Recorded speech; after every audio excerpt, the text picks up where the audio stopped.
한 주간 잘 지내셨습니까? 가정에서 인터넷 중계로 예배드리는 우리 교우들은 벌써 못 뵌 지가 2주 또 3주까지 되는 분들이 많은데, 우리 하나님 은혜 주셔서 또 귀한 예배 자리에 모두 나와서 또 예배드리는 그런 은혜의 날이 속히 또 이루어지고 다가오게 될 줄 믿습니다. 지금 코로나19로 인해서 전 세계 또 온 나라가 지금 인구의 시간을 지내고 있는데, 이 또한 하나님의 통치와 하나님의 역사하심 가운데 또 이 또한 지나가게 될 것이고요. 또 하나님이 이 일을 통해서 또 새로운 일들을 펼쳐가게 되실 줄 믿습니다. 아마 요즘 이 코로나로 인해 집밖 출입을 잘 하지 않는 분들이 많이 계실 텐데, 이 코로나에 대해서 너무 두려움을 갖지 마시기 바랍니다. 가끔은 집 밖으로 나와서 산책도 좀 하시고 또 신선한 공기도 좀 가슴에 품고 그렇게 생활하시기 바랍니다. 너무 집안에만 있어도 확진자가 된다 그럽니다. 어떤 확진자냐? 살이 확 찐 자. 그리고 밖에 나가면 신천지는 되지 않아도 집안에만 있으면 살천지가 된다 그래요. 그래서 살천지도 되지 마시고 확진자도 되지 마시길 바랍니다. 지금 우리가 에스겔 47장 말씀을 계속 이어서 살펴보고 있는데, 오늘은 이 갈릴리와 사해에 대한 말씀을 같이 좀 살펴보도록 하겠습니다. 이스라엘 지도를 놓고 보면 이스라엘 땅에 두 개의 큰 바다가 있죠. 이걸 바다라고 하기보다는 정확하게는 호수라고 하는데, 성경에는 갈릴리 바다 또 사해 바다 이렇게 나와 있습니다. 지도를 한번 보시기 바랍니다. 저기 파란색 위에 있는 게 갈릴리 바다, 갈릴리 호수입니다. 그리고 밑에는 뭐가 있습니까? 사해가 있죠. 지금 저 두 바다가 있는데, 성경에 보면 저 갈릴리 바다, 이 갈릴리 호수는 굉장히 자주 언급이 됩니다. 그런데 사해는 그렇게 언급이 자주 되질 않고 있습니다. 여러분도 잘 아시다시피 예수님이 태어나신 곳은 유대 땅 베들레헴이지만, 예수님이 성장하신 곳, 성인이 될 때까지 자라고 생활하신 곳은 갈릴리에 있는 나사렛이라고 하는 동네입니다. 그래서 예수님을 나사렛 예수라고 하는 거죠.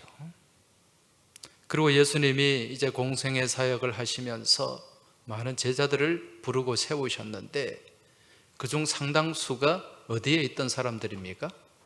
갈릴리 바다에서 물고기를 잡던 어부들이었습니다.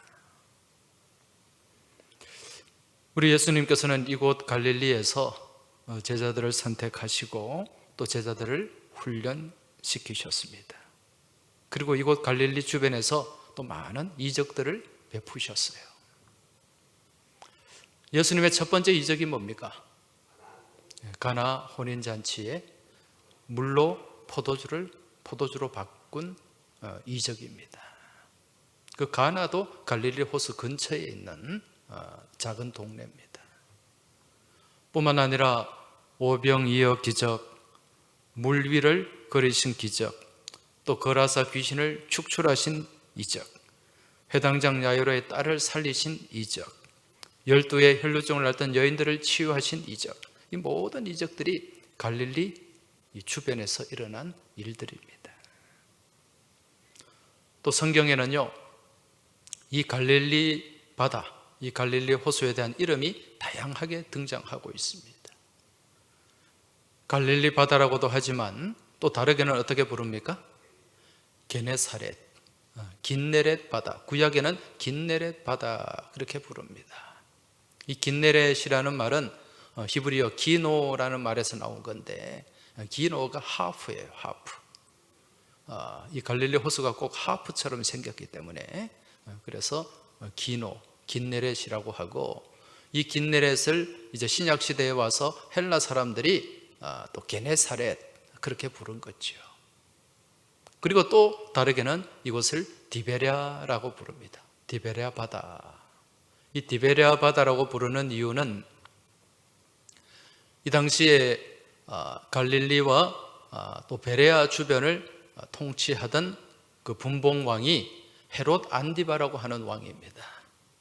이 헤롯 안디바가 주후 20년경에 그 당시 로마를 통치하던 황제 티베리우스 황제에게 잘 보이기 위해서 갈릴리 이 바다 남서쪽에 새로운 신도시 하나를 만들었어요.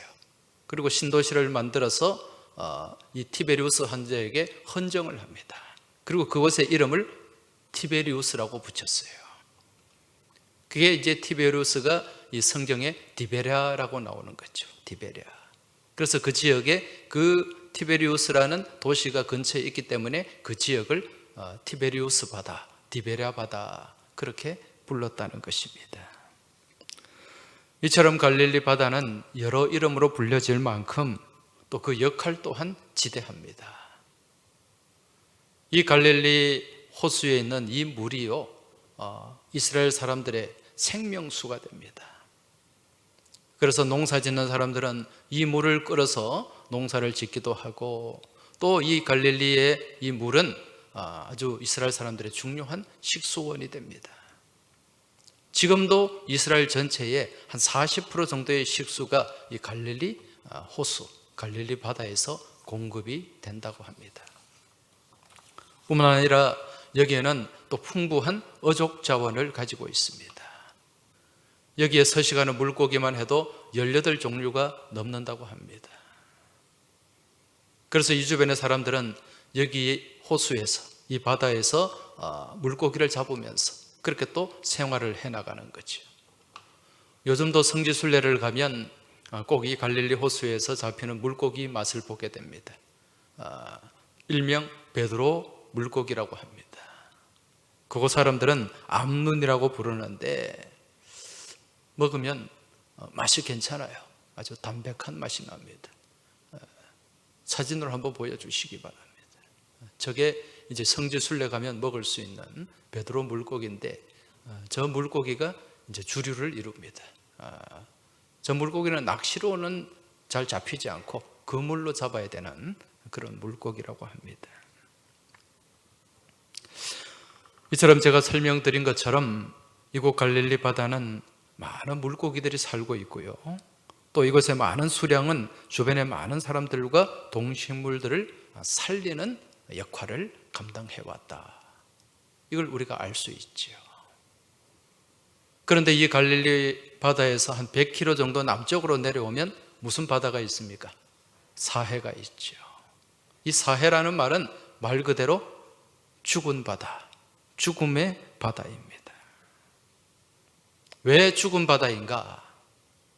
염도가 너무 높아가지고 생물이 살 수가 없어요.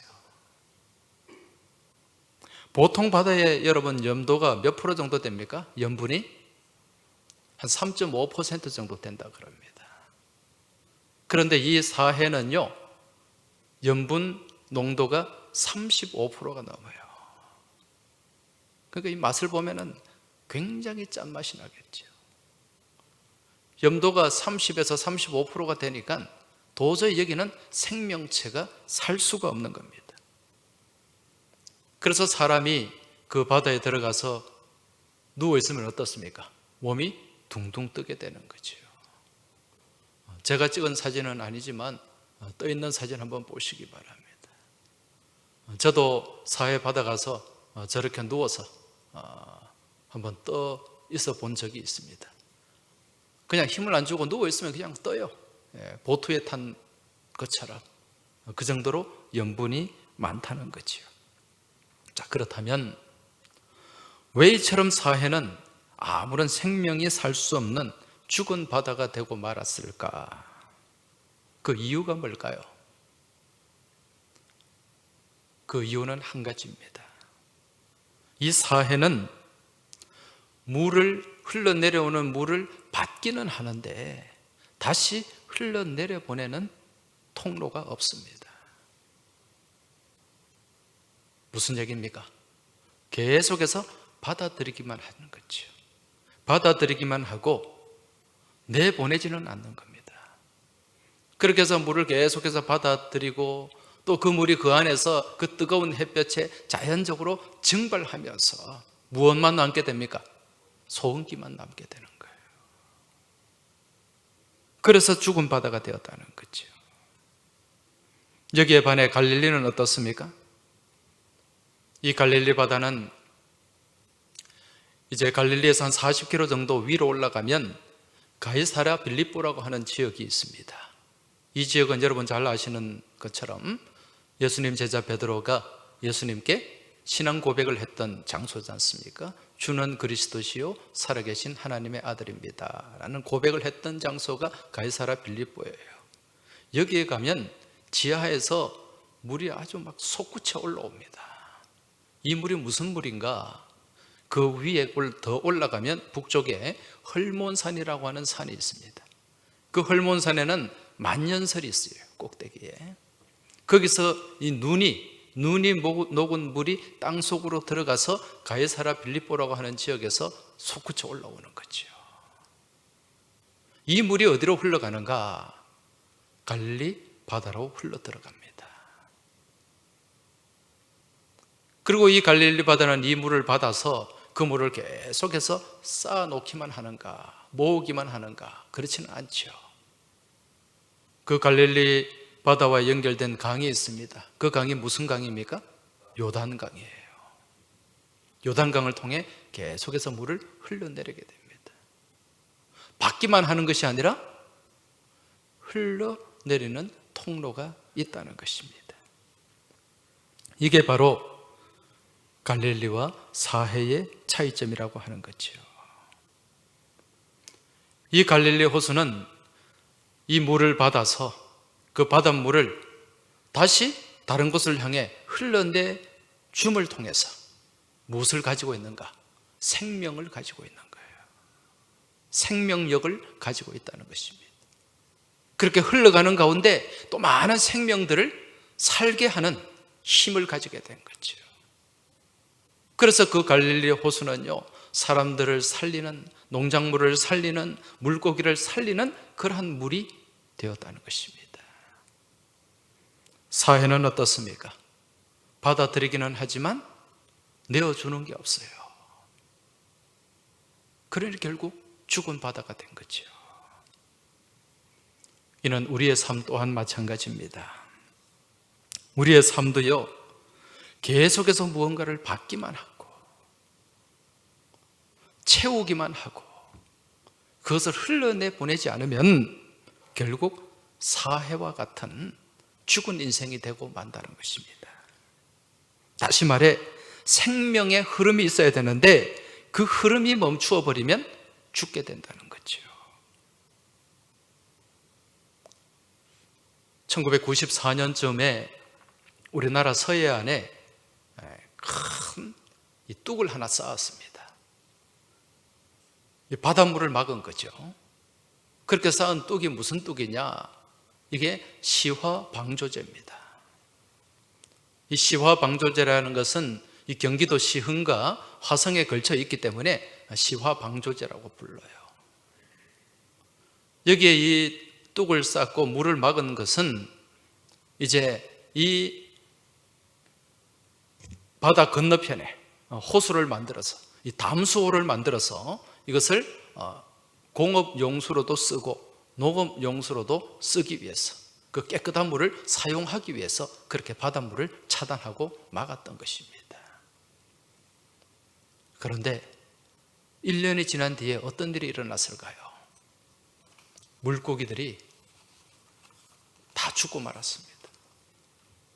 물고기들이 폐사하고요, 2년 3년 지나니까 바닷물이 완전히 그 호수 막아놓은 그 물이 완전히 시커먼 물이 돼버렸어요. 죽은 호수가 돼버린 거죠. 그래서 수자원공사에서는 이 물을 정화하기 위해서 굉장한 예산을 투입했습니다. 그렇지만 물이 깨끗해지지 않았어요. 그래서 나라에서는 이곳을 담수호 계획을 포기하고 밖으로 나가는 물길을 열었습니다. 물길을 열었더니 어떤 일이 일어납니까? 다시 이 호수가 살아나는 거죠.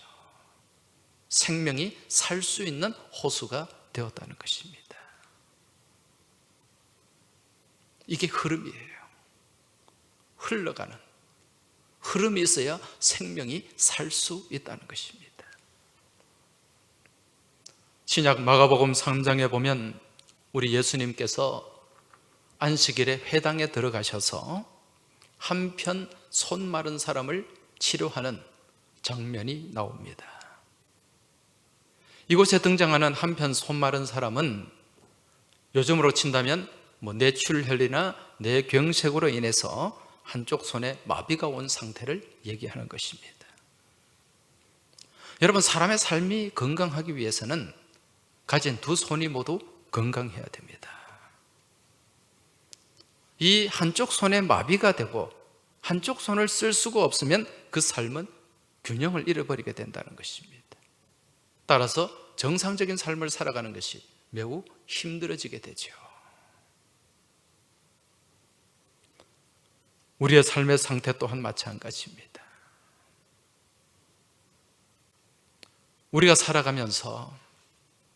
우리가 삶을 살아가면서 이 두 손이 있는데 하나님이 이 두 손을 주신 이유는 무엇인가? 하나는 받는 손으로, 하나는 주는 손으로 사용하라는 의미가 담겨 있습니다. 우리의 삶이 건강하기 위해서는 받는 손과 주는 손이 모두 건강해야 돼요. 받는 손이 마비되어도 한편 손 마른 사람이고, 주는 손이 마비되어도 한편 손 마른 사람의 삶을 살 수밖에 없다는 것입니다. 어떤 사람은 누군가로부터 받는 것을 너무 좋아해요. 그런데 다른 사람에게 베풀기는 너무 인색합니다. 어떤 사람입니까? 한편 손이 마른 사람이에요. 또 어떤 사람은 남들에게 베풀기를 잘 합니다. 그런데 다른 사람한테 뭔가를 받는 것에 대해서는 아주 부담스러워하고 또 좀처럼 받지도 않는 그런 삶을 산다면 이 또한 한편 손 마른 사람이라는 거지요. 사람은 받는 손, 주는 손 모두가 건강해야 됩니다. 여러분, 우리 예수님께서 내 이웃을 어떻게 사랑하라고 말씀하셨죠? 내 몸과 같이 사랑하라. 내 몸같이 사랑하라. 우리 주님은요, 이웃을 사랑하는 데 있어서 내 몸처럼, 내 몸과 같이 사랑하라고 말씀하셨어요. 내 이웃을 내 몸보다 더 사랑하라? 이거 예수님 말씀 아닙니다. 내 몸이 소중하고 나를 귀하게 여기듯이 내 몸처럼 이웃을 사랑하라. 이게 주님의 가르침이라는 거죠. 내 이웃을 내 몸보다 덜 사랑하라? 이것도 주님의 가르침이 아니에요. 내 몸처럼 똑같이 사랑하는 것, 이게 건강한 사랑이라는 것입니다. 갈릴리 바다는요, 주는 것과 받는 것 모두가 원활했습니다. 그로 인해 그 건강을, 생명을 유지할 수 있었다는 거지요. 여기에 반해 사해는 받는 것에 비해 주는 것이 말라버림으로 인해서 결국 죽은 바다가 될 수밖에 없었다는 것입니다. 오늘날 우리의 삶도 마찬가지고 교회도 마찬가지예요. 교회도요, 흐름이 잘 이루어져야 됩니다. 교회 안에 많은 헌금을 쌓아놓고 우리 예금 통장에 얼마가 예금되어 있느니 그걸 자랑하는 건 교회가 아닙니다.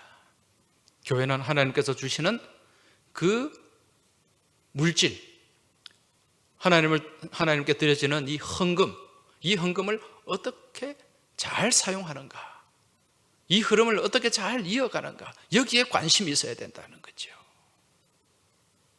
그래서 헌금이 들어오면 그 헌금을 쌓아놓는 것이 아니라 그 헌금을 잘 흘러가서 그 가운데 하나님의 뜻이 펼쳐지고 하나님의 역사가 나타나게 하는 것, 이게 교회의 역할이라는 것입니다.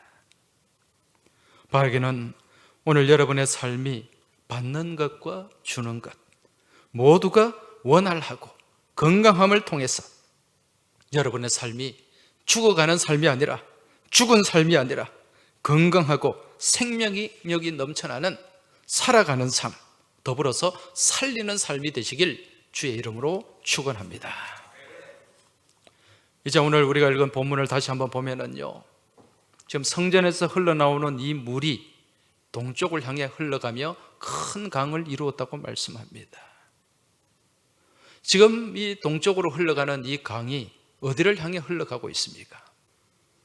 오늘 8절 말씀을 보면 그가 내게 이르시되 이 물이 동쪽으로 향하여 흘러 아라바로 내려가서 바다에 이르리니 이 흘러가는 물로 그 바다의 물이 되살아나리라. 할렐루야. 이 물이 어디로 흘러갑니까? 아라바로 흘러가서, 아라바로 내려가서 바다에 이르리니. 여기서 말씀하는, 여기에 나오는 이 바다가 무슨 바다입니까? 바로 사해입니다. 죽음의 바다예요. 여기에 기록된 아라바라고 하는 것은요, 그 원래 뜻이 거친 들이라는 뜻입니다. 이스라엘 지도를 놓고 보면 이 갈릴리에서 사해까지 쭉 이어지는데 여기에 이 협곡이 있어요. 이 협곡을 요단 골짜기라고 얘기를 합니다. 이 요단 골짜기와 이어지는 사해까지 이어지는 곳에 굉장히 건조하고 거친 땅이 펼쳐지는데 이것을 아라바라고 얘기를 합니다. 이 사해와 연결되는 아주 황무하고 거친 땅을 얘기하는 거죠. 그래서 구약에도 보면은요, 여호수아 3장 16절에 보면 이 사해를 다르게는 어떻게 부르는가? 아라바의 바다라, 그렇게 부르기도 합니다. 자, 그런데 오늘 이 강물이, 이 성전에서 흘러내리는 물이 이 아라바, 사해를 향해 흘러갑니다. 그랬더니 어떤 결과가 나타납니까? 9절 말씀 보십시오. 이 강물이 이르는 곳마다 번성하는 모든 생물이 살고 또 고기가 심히 많으리니 물이 흘러 들어가므로 바닷물이 되살아나겠고 이 강이 이르는 각처에 모든 것이 살 것이며. 지금 무슨 단어가 지금 반복이 되고 있습니까? 산다는 단어가 반복이 되죠. 모든 생물이 살고 바닷물이 되살아나겠고 모든 것이 살 것이며. 건조하고 황무한 아라바와 같은 땅, 단 하나의 생명도 살 수 없는 죽음의 바다 사해 가운데 성전에서 흘러내린 그 물이 들어가니까 생명의 역사가 나타나기 시작하는 것입니다. 죽었던 바다가 다시 되살아나게 되는 거지요. 여러분, 오늘 이 성경에서 이 사해, 이 바다가 의미하는 것이 무엇입니까? 이 죽음의 바다는 바로 이 죽어가는 이 땅, 죽어가는 심령, 죽은 세상을 뜻하는 것입니다. 여러분, 이 세상을 한번 보시기 바랍니다. 얼마나 많은 욕심이 지배하고 있습니까? 성경에는 분명히 욕심이 잉태한 즉 죄를 낳고 죄가 장성한 즉 죽음에 이르게 된다, 사망에 이르게 된다고 말씀합니다. 온갖 이기심과 욕심에 지배받는 이 땅이 결국 죽음의 땅이 되는 거예요. 죄가 간영하고 사해와 같은 그런 죽은 바다가 되고 만 거죠. 우리의 심령도 마찬가지입니다. 욕심의 지배를 받고 그 욕심으로 인해서 많은 것을 내가 끌어모으고 소유하려고 하는데 그것을 제대로 흘려내버리지 않는 그러한 삶을 통해서 결국 그 삶이 죽은 삶이 되고 만다는 거죠. 이게 오늘 본문에서 보여주는 말씀하는 사회와 같은 심령이요, 사회와 같은 그런 이 땅이라는 것입니다. 그런데 이 죽음의 바다에 성전에서 흐르는 생명의 물이 들어가니까 어떤 일이 일어납니까? 되살아나는 거죠. 여러분, 성전에서 흐르는 물은 무엇이라고 말씀드렸습니까? 주님의 피값으로 세워진 몸된 성전을 통해 흘러나오는 생명수와 같은 말씀입니다. 우리 주님의 은혜입니다. 이 하나님의 말씀이 흘러 들어가고요, 이 하나님의 은혜가 역사하기 시작하면 죽었던 생명들이 다시 살아나게 된다는 거죠. 새로운 부흥의 역사가 나타나는 거예요. 물고기들이 심히 많고 다시 살아나는 역사, 이 부흥의 역사가 나타난다는 것입니다. 과거 1885년 4월 5일 이날 우리 조선 땅에는 무슨 일이 있었습니까? 이날은 언더우드 선교사와 아펜젤라 선교사 내외가 우리나라 제물포항에 이제 입국을 했던 날입니다. 이날이 부활절이에요. 이후에 이 선교사들을 통해서 병원이 세워지고 학교가 세워지고 교회가 세워졌습니다. 그렇게 세워진 교회가 1887년에 세워진 서울의 세문안교회, 최초의 장로교회입니다. 이 주님의 몸된 교회를 통해서, 이 성전의 문지방을 통해서 흘러내리기 시작한 이 생명의 물은 당시 아라바와 같은 메마르고 황무한 조선 땅 전역을 향해 흘러가기 시작했습니다. 1907년에 어떤 일이 있었습니까? 평양을 중심으로 한 평양 대부흥 운동이 일어났습니다. 그 부흥의 물결이 온 나라, 온 땅을 뒤덮었습니다. 전국 방방곡곡에 교회가 세워졌어요. 그로 인해 죽었던 많은 생명들이 살아나고 또 회복되는 놀라운 생명의 역사가 나타났던 것입니다. 그리고 몸된 교회를 통해서 이 나라를 다시 되찾으려고 하는 독립운동가들과 계몽가들이, 많은 사람들이 교회를 통해 배출되게 된 것입니다. 이후 대한민국은 이러한 교회를 중심으로 세계에서 유례를 찾아볼 수 없는 놀라운 복음의 성장과 부흥을 경험했고, 그 결과 세계에서 선교사를 가장 많이 파송하는 놀라운 선교 대국이 되었습니다. 다시 말해, 이 복음의 물길을 다른 곳에 흘러내보내기 시작했다는 것입니다. 여러분, 이것은 한 나라뿐만 아니라 개인의 삶도 마찬가지입니다. 오늘 이 시대는 영적으로 완전히 메말라버린 아라바와 같은 시대, 그로 인해 죽음이 지배하는 사회와 같은 시대입니다.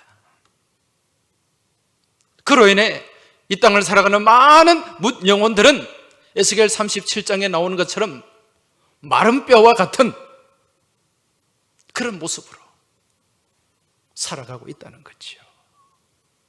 이미 죽어서 뼈가 말라버린 그런 상태입니다.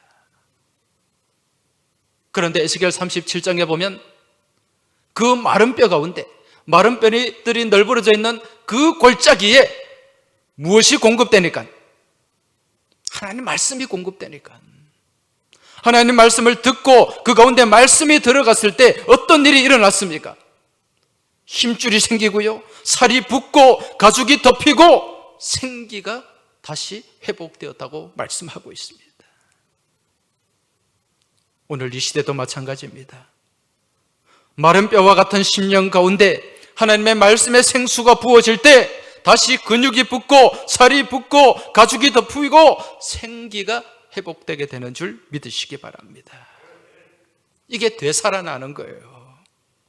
이처럼 죽었던 생명이 되살아나는 것, 죽었던 바다가 되살아나는 모습, 이게 부흥입니다, 여러분. 다시 살아나는 거예요. 이 부흥이라는 말을 영어로는 어떻게 하죠? 쓰죠? 부흥이 영어로는 리바이벌이죠. 리바이벌. 이 리바이벌이라는 말의 뜻이 뭡니까? 리라는 단어는 다시라는 뜻입니다. 바이블. 이 바이블이라는 말은요, 바이브라는 말에서 나왔어요. 바이브. 이 바이브는 생명을 얘기하는 거예요. 다시 생명이 살아나는 것, 다시 생명이 회복되는 것, 이게 부흥이라는 것입니다.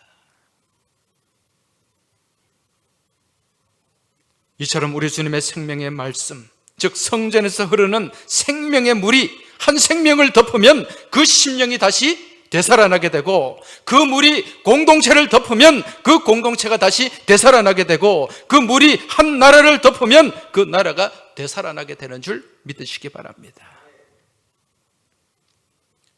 지금 우리나라를 비롯해서 전 세계가 코로나19의 습격으로 인해 심각한 죽음의 공포 가운데 놓여져 있습니다. 이러한 죽음의 세력이 엄습하니까 어떤 일들이 일어납니까? 사람과 사람이 서로 경계하고, 사람과 사람이 서로 멀어지게 되고, 나라와 나라가 서로 경계하고, 나라와 나라가 서로 멀어지게 되는 거죠. 이게 죄의 영향이고 죽음의 영향이라는 것입니다. 점점 멀어지게 돼요. 이 땅 가운데 죄가 들어옴으로 인해서 우리와 하나님과의 사이가 멀어졌습니다. 사람과 사람 사이의 관계가 깨어지고 멀어지게 되었어요. 이러한 멀어진 관계, 깨어진 관계를 다시 회복시키고 치유하기 위해서 우리 하나님은 이 땅에 예수님을 보내주셨고, 그 예수님이 십자가를 지고 그 관계를 회복하게 하셨습니다. 여러분, 이 십자가는 무엇입니까? 관계 회복의 도구입니다. 치유의 도구라는 거예요. 하나님과 사람 사이에 멀어진 관계를 십자가의 이 세로 기둥을 통해서 회복시키고, 이웃과 이웃 사이에 멀어진 그 관계를, 깨어진 그 관계를 가로 기둥을 통해 회복시키고 치유하셨다는 것입니다. 오늘날 이 코로나19도 마찬가지입니다. 이 땅 가운데 우리 주님의 십자가가 세워져야 됩니다. 이 십자가, 주님의 피값으로 세워진 성전을 통해 흐르는 그 생명의 물이, 생명수가 이 땅 가운데 온전히 공급되어야 된다는 것입니다. 그리할 때 메마르고 황무하고 죽어가는 심령들이 회복되고, 죽어가는 이 땅이 치유되고 회복될 줄 믿습니다. 어제까지, 오늘 아침까지 보니까 확진자가 7,134명이고요 사망자가 이제 50명에 이르렀습니다. 온 나라가 이 방역망과 행정력을 총동원해서 코로나하고 맞서고 있지만, 그래도 지금 확진자와 사망자는 점점 더 늘어가고 있어요. 우리가 이 코로나19를 경험하면서 무엇을 절감하고 있습니까? 아무리 과학과 의술이 발달했다 하더라도 이러한 눈에 보이지 않는 아주 작은 바이러스 앞에 이 인간 존재가 얼마나 무력한가, 이걸 우리 다시 한번 우리가 실감하고 또 체험하고 있습니다. 이러한 때에 이 코로나와 같은 죽음의 세력을 덮고 이길 수 있는 능력, 오직 어디에 있다고 말씀드렸습니까? 십자가 안에 있습니다.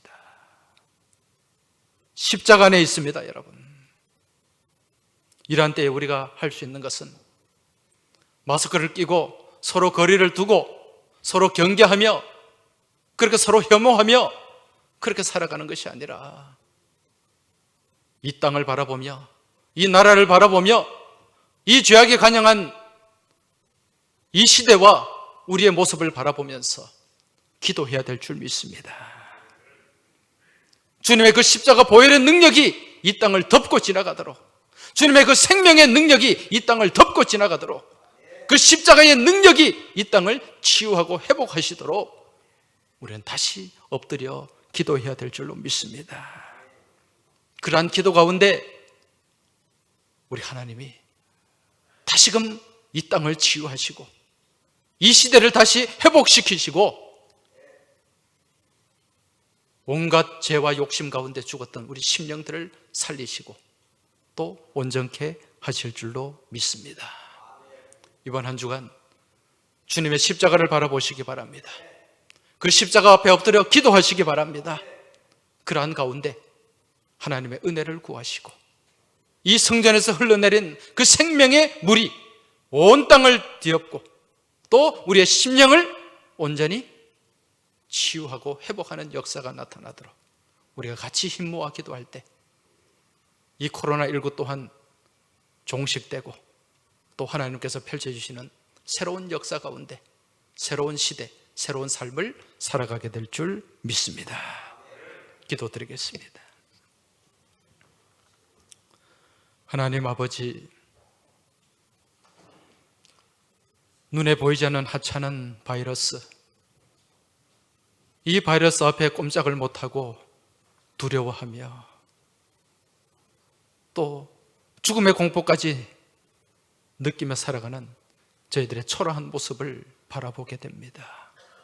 주님, 이러한 때에 우리가 바라봐야 될 것이 무엇인가 다시 한번 생각하게 하여 주옵시고 이때에 우리 주님의 십자가를 바라보게 하시고 그 십자가의 능력과 은혜를 소망하는 삶을 살아가도록 주님 인도하여 주옵소서. 더불어 우리 온 항서교회의 믿음의 식구들 이 코로나19 앞에 주눅들지 않게 하여 주시고 두려워하지 않게 하여 주시고 주님 바라보고 의지하며 기도하게 하여 주옵시고 주님의 생명싸개로 덮어주셔서 이 코로나19 이기고 또 담대한 모습으로 주님 안에서 승리하는 삶을 살아가도록 주님 역사하여 주시옵소서. 모든 것 주님께 맡기고 의지하며 예수님 이름으로 기도하옵나이다. 아멘.